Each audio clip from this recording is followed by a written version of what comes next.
Hello friends, good evening to all of you. Myself Avdesh Kumar and welcome to my next video जो हमारा HP है और HP में चल रहा सेल के आज हम तीसरे पार्ट के बारे में बात करेंगे। कल मैंने डिस्कस कर दिया था। सबसे पहले सेल क्या होता है, उसको डिस्कवर किसने किया, खोज किसने किया, उसका फंक्शन क्या था, मैंने हर चीज बता दिया। अब मैं और कल मैंने ये भी बता दिया था उसके ऑर्गेनल्स के बारे में, और आज से हम स्टार्ट करने वाले हैं उसके हर एक ऑर्गेनल्स के बारे में डिस्कस करेंगे। क्या करेंगे? डिस्कस करेंगे, ठीक है। हाँ, तो हम फिर से कहेंगे कि अगर मेरा वीडियो अच्छा लगेगा तो लाइक करिएगा, सब्सक्राइब करिएगा, शेयर करिएगा, और सब्सक्राइब करिएगा तो बेल आइकन को दबाना नहीं भूलिएगा, ठीक है। हाँ, तो आइए हम लोग अपना टॉपिक पे बात करते हैं। जैसे कि ये देख रहे होंगे मेरा डायग्राम, ठीक है।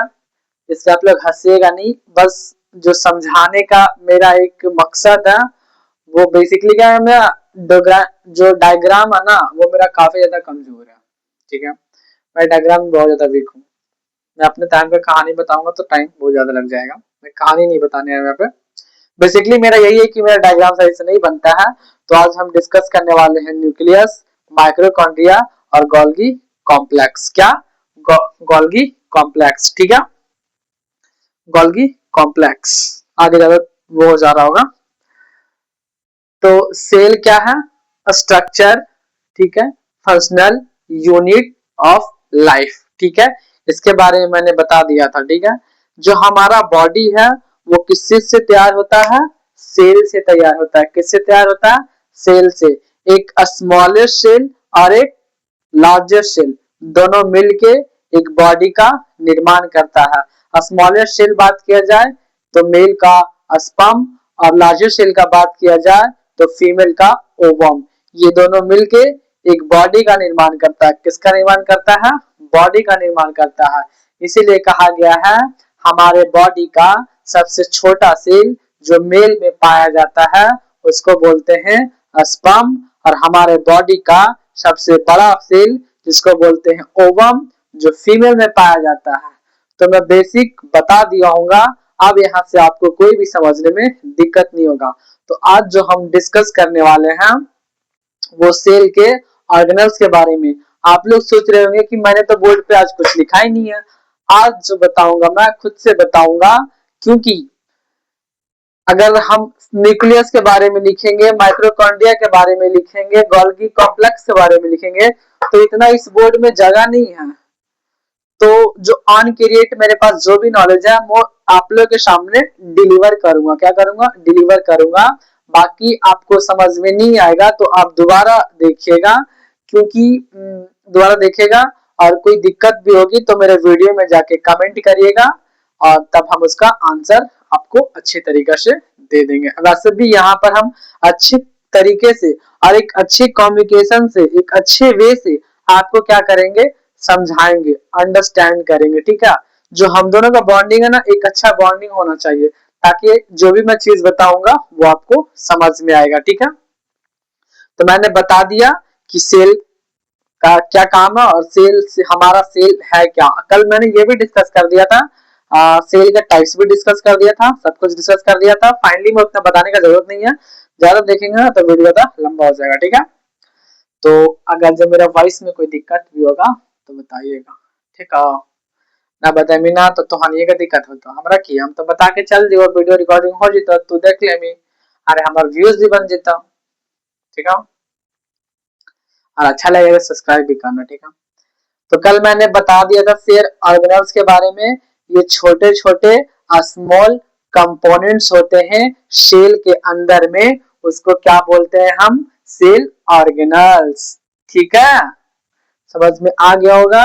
ये सेल है और इसके अंदर में जो छोटा छोटा छोटा ऑर्गेनल्स दिख रहा है और कंपोनेंट्स दिख रहा है उसी को क्या बोलते हैं हम? सेल ऑर्गेनल्स, ठीक है।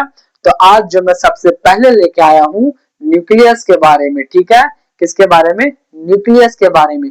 न्यूक्लियस क्या है? सेल के अंदर, क्या सेल के अंदर सबसे अंदर, क्या सबसे अंदर जो न्यूक्लियस होता है जो क्या करता है? रेप्लिकेट करता है, ठीक है। न्यूक्लियस है वो लार्जेस्ट और डबल मेम्ब्रेन स्ट्रक्चर है जो हमारे सेल के अंदर प्रेजेंट रहता है। क्या है? न्यूक्लियस।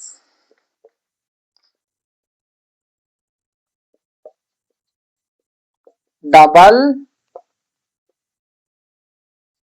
ठीक है, इसको हम रफ कर देते हैं और स्टार्टिंग से बताते हैं। ठीक है, हम तो तीन चीज डिस्कस करने वाले हैं, ये तो हमको पता ही है।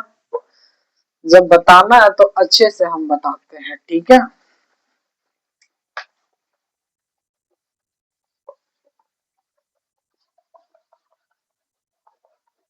थोड़ा सा वेट करिएगा, देखिए कुछ समझने के लिए ना थोड़ा सा टाइम देना पड़ता है। ठीक है, मैंने वो सारी चीज बता दी है। अब हम यहाँ से स्टार्ट करते हैं। किससे स्टार्ट करते हैं? न्यूक्लियस से।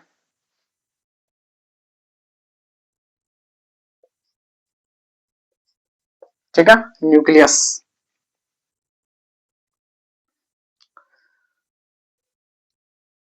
ठीक है, ये कहाँ पाया जाता है? हमारे सेल के अंदर। ठीक है, ये सेल है और ये अंदर में क्या पाया जाता है? न्यूक्लियस। ठीक है, न्यूक्लियस क्या रहता है? डबल मेम्ब्रेन क्या रहता है? कल मैंने बताया था सिंगल मेम्ब्रेन, डबल मेम्ब्रेन और नॉन मेम्ब्रेन। तो ये किस में आता है?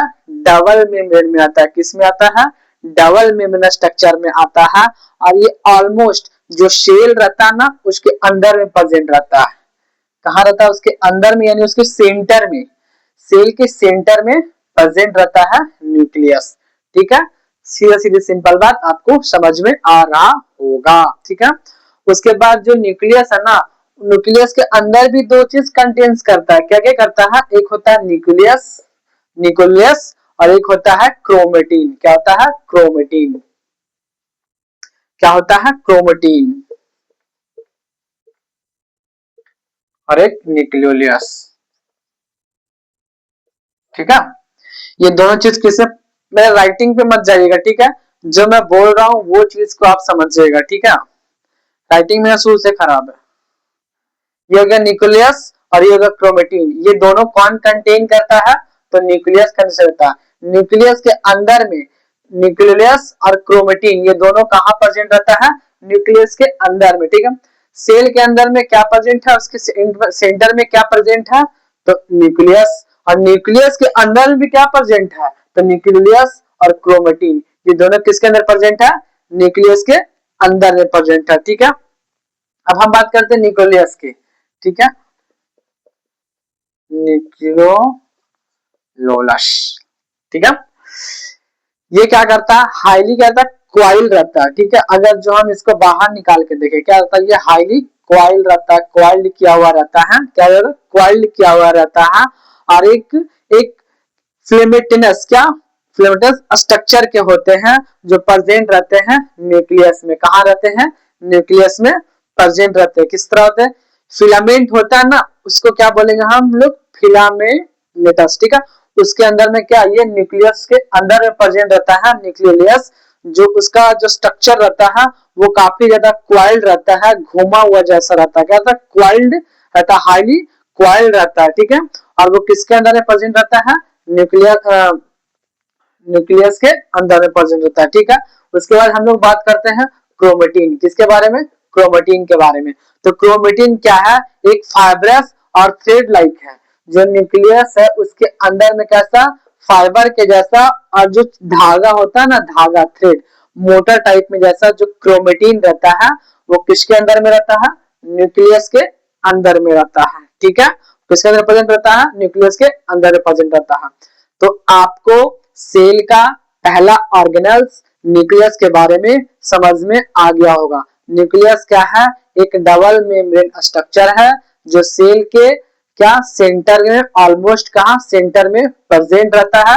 और इसके अंदर में दो पाए जाते हैं, एक न्यूक्लियोलस और एक क्रोमेटिन। न्यूक्लियोलस क्या रहता है? एक फिलामेंटस करता स्ट्रक्चर रहता है और हाईली क्वाइल्ड रहता है। ठीक है, और जो क्रोमेटिन रहता है वो थ्रेड लाइक स्ट्रक्चर रहता है। वो भी कहाँ प्रेजेंट रहता है? न्यूक्लियस के अंदर प्रेजेंट रहता है। ठीक है, तो न्यूक्लियस के बारे में आप लोग को समझ में आ गया होगा। ज्यादा हम नहीं बोलेंगे, ज्यादा टाइम लगेगा। फिर समझ में नहीं आएगा दोबारा देखो, तिबारा देखो। ठीक है भाई, टाइम कुछ सीखने के लिए कुछ देना पड़ता है। तो पैसा तो कोई मांग नहीं रहा है, डाटा आपके पास ऑलरेडी फालतू के बह रहे हैं, 1.5 GB 5G आजकल डाटा सब रिचार्ज करवा रहा है, बस टाइम ही तो लगेगा। अब वो भी टाइम आप लोग कहाँ स्पेंड करते हैं, रील्स पे टक टक टक रील्स देखते हैं, ठीक है। अब हम लोग सेकेंड क्या लिखे थे, माइक्रोकॉन्ड्रिया, ठीक है।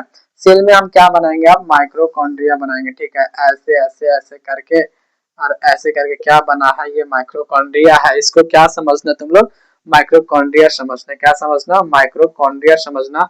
ये क्या है, ये माइक्रोकॉन्ड्रिया, ठीक है। माइटोकॉन्ड्रिया, ठीक है, माइटोकॉन्ड्रिया। सब मैं जो बोल रहा हूँ उस पर ध्यान देना, जो लिखा ठीक है, सही लिखा हुआ, इस पर भी ध्यान देना, ठीक है। माइक्रोकॉन्ड्रिया क्या होता है, अब ये जानते हैं। ये क्या है, सेल के हम दूसरे ऑर्गेनल्स के बारे में बात कर रहे हैं, सेल के दूसरे ऑर्गेनल्स। पहला न्यूक्लियर के बारे में बता दिए, अब माइक्रोकॉन्ड्रिया के बारे में बता देंगे, क्या बताएंगे। ये भी क्या है, एक डबल मेम्ब्रेन स्ट्रक्चर है, इसको भी मैंने कल बताया था। ये क्या है, डबल मेम्ब्रेन स्ट्रक्चर है। कैसा है, डबल मेम्ब्रेन स्ट्रक्चर है। और ये किससे बना हुआ है, मेड अप प्रोटीन से, ठीक है।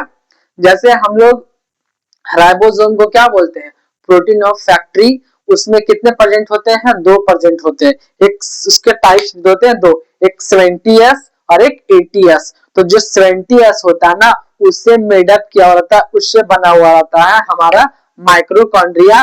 और सिर्फ 70S प्रोटीन से ही नहीं, क्या फास्फोलिपिड्स और कुछ न्यूक्लिक एसिड होते हैं, फास्फो एसिड और कुछ राइबोन्यूक्लिक एसिड होते हैं, जिसको क्या बोलते हैं हम लोग, आरएनए।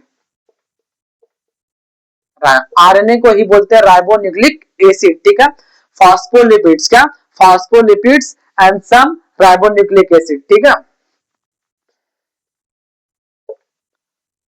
फॉस्फोलिपिड्स और कुछ राइबोन्यूक्लिक एसिड, ये सब से मिल के क्या मेरा बना हुआ रहता है, माइक्रोकॉन्ड्रिया। सीधा सीधी एक लाइन में बोलेंगे कि mitochondria is made up protein, कौन सा प्रोटीन, तो 70S protein and phospholipids and some ribonucleic acid. RNA का ही फुल फॉर्म होता है राइबोन्यूक्लिक एसिड, ठीक है। मैं डर जाता हूँ, माइक पीछे बंद हो जाता है क्योंकि मैंने चार्ज किया से नहीं लगाया, ठीक है। पहला पॉइंट आप लोगों को क्लियर हो गया होगा कि हमारा माइक्रोकॉन्ड्रिया कैसे बना हुआ होता है, ठीक है। उसके बाद हम लोग बात करेंगे जो माइटोकॉन्ड्रिया ना, वो क्या कंसिस्ट करके रखता है, इसके अंदर में क्या कंसिस्ट रहता है, ठीक है। तो इसके अंदर में क्या क्या कंसिस्ट रहता है, तो डीएनए, ठीक है, आरएनए, क्या डीएनए आरएनए, क्या डीएनए और आरएनए, ये सब कहां प्रेजेंट रहता है, माइक्रोकॉन्ड्रिया में। कहां प्रेजेंट रहता है, माइक्रोकॉन्ड्रिया में ये सब मॉलिक्यूल्स प्रेजेंट रहते हैं। आप लोग को पता ही होगा, मॉलिक्यूल्स, एटम्स, ये सब चीज तो आपको पहले से ही पता होगा, ये हम किसी दूसरे में नहीं जाएंगे, ठीक है। और एक और चीज आप लोग को पता होगा, माइक्रोकॉन्ड्रिया को पता नहीं हो तो मैं बता रहा हूँ, ठीक है, मैं बताने ही आया हूँ। माइक्रोकॉन्ड्रिया क्या बोलते हैं, power house of the cell, क्या बोलते हैं, power house of the cell, ठीक है। उसके बाद मैंने तो बता दिया था कि जो माइटोकॉन्ड्रिया है वो डबल मेम्ब्रेन स्ट्रक्चर है। तीनों पॉइंट आप लोगों को क्लियर हो गया होगा कि माइटोकॉन्ड्रिया है क्या, माइटोकॉन्ड्रिया का काम क्या, उसको क्या बोलते हैं, power house of the cell, ठीक है। और उसका जो आउटर कंपार्टमेंट होता है, ठीक है, इसका जो आउटर कंपार्टमेंट, क्या कंपार्टमेंट, ठीक है, वो कंटिन्यूअस और लिमिटिंग, क्या बोलते हैं, कंटिन्यूअस और लिमिटिंग, क्या लिमिटिंग जो बाउंड्री होता है उसके द्वारा ये ऑर्गेनल्स तैयार होता है, ठीक है। और क्या बता सकते हैं माइटोकॉन्ड्रिया के बारे में, ठीक है। और जो इसका जो बाहरी है ना, ये वाला बाहर सतह, इसका जो सरफेस है वो क्या बोलते हैं, क्रिस्टा बोलते हैं, ठीक है। इसको क्या बोलते हैं हम लोग, क्रिस्टा बोलते हैं, ठीक है। क्या बोलते हैं, क्रिस्टा बोलते हैं। तो आपको माइक्रोकॉन्ड्रिया के बारे में समझ में आ गया होगा। Power house of the cell भी किसको बोलते हैं, तो माइक्रोकॉन्ड्रिया को बोलते हैं, ठीक है। न्यूक्लियस के बारे में समझ में आ गया, माइक्रोकॉन्ड्रिया के बारे में समझ में आ गया। अब हम लोग बात करेंगे गोल्गी बॉडीज के बारे में। गोल्गी बॉडी बोलो, गोल्गी एपरेटस बोलो, गोल्गी कॉम्प्लेक्स बोलो, तीनों सेम ही होता है, ठीक है। समझ में नहीं आएगा दोबारा वीडियो देखेगा, ठीक है।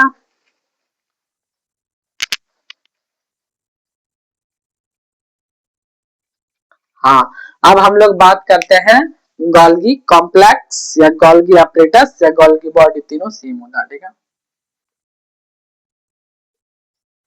गोल्गी कॉम्प्लेक्स, ठीक है। ट्रांसपोर्ट, ट्रांसपोर्ट का नाम सुना? नहीं सुने? सुने कैसे नहीं होंगे यार, आप लोग बस से जाते हैं, ट्रेन से आते हैं, ये क्या है? ट्रांसपोर्ट तो ही है, हम लोग यहाँ से वहां पहुंचा देता है, ये क्या है? ट्रांसपोर्ट है। तो यही काम हमारा करता है गोल्गी कॉम्प्लेक्स। हमारे बॉडी के अंदर, हमारे सेल के अंदर क्या करता है? ट्रांसपोर्ट का काम करता है। क्या करता है? ट्रांसपोर्ट का काम करता है। पैकेजिंग करेगा और ट्रांसपोर्ट करके यहाँ से वहां पहुंचा देगा, ठीक है। ऐसे मान लिया जाए ब्लड के द्वारा क्या करता है, वो यहाँ से वहां पहुंचाने का काम करता है, ठीक है। उसका दूसरे नाम से हम लोग क्या जानते हैं? Post office of the cell. क्या? सेल को क्या, उसको क्या बोलते हैं हम लोग? Post office of the cell, ठीक है। गोल्गी इसका क्या काम है? इसका काम है सेक्रेटरी, क्या कहता है? प्रोटीन जो होता है ना, वो प्रोटीन, उसके कितने टाइप्स हो जाते हैं? दो टाइप्स हो जाते हैं, ठीक है। सिंपल सी एक ही बात बोलेंगे, जो गोल्गी कॉम्प्लेक्स है वो पैकेजिंग का काम करता है।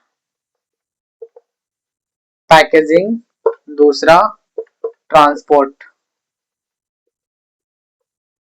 ट्रांसपोर्ट, ठीक है। सिंपल है, इसमें ज्यादा नहीं है, ठीक है, गोल्गी कॉम्प्लेक्स के बारे में। तो आज मैंने आपको डिस्कस कर दिया, सेल तो बता ही चुका था, और आज मैंने बता दिया कि जो हमारा बॉडी बनता है सेल से बनता है, कौन कौन सा सेल से बनता है। तो एक स्मॉलेस्ट, इसको फिर से रिपीट नहीं करेंगे, बहुत ज्यादा टाइम लग जाएगा, ठीक है।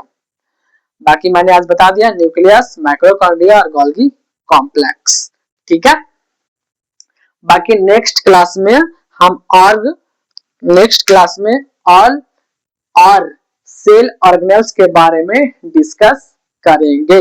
That's all about me, completed by me, मेरी तरफ से कंप्लीट कर दिया गया है। अब बाकी आप लोग के ऊपर डिपेंड करता है कि इस वीडियो को देखें, और लाइक, अगर जो वीडियो समझ में आएगा तो सब्सक्राइब भी करें, लाइक भी करें और शेयर भी करें, और कमेंट करना भूलें मत। अगर जो मेरी तरफ से कोई कमी रहे या फिर मेरे को लगना चाहिए कि कुछ चेंज करना चाहिए, तो वो चीज को आप कमेंट करके बताइए, क्योंकि ऑन अ क्रिएट, जब मैं खुद से बनाता हूँ तो मैं खुद को थोड़ी ना वो कर सकता हूँ, तो आप मेरे को हेल्प करिए, सपोर्ट करिए। और बाकी हम भी आपके साथ 24 घंटा, कभी भी मैं, मेरा आप यूट्यूब चैनल पे जाइएगा, मेरा नंबर भी उसमें ऐड कर दिया गया है, आप नंबर पे कॉल करें और कोई दिक्कत हो, ठीक है।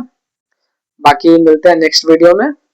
हाँ, एक मैं लास्ट में शेयर करना चाहूंगा, तो ठीक है, नेक्स्ट क्लास में कहूंगा। Okay, bye, tata. ये देखो मैं अपने सामने माइक बंद कर रहा हूँ।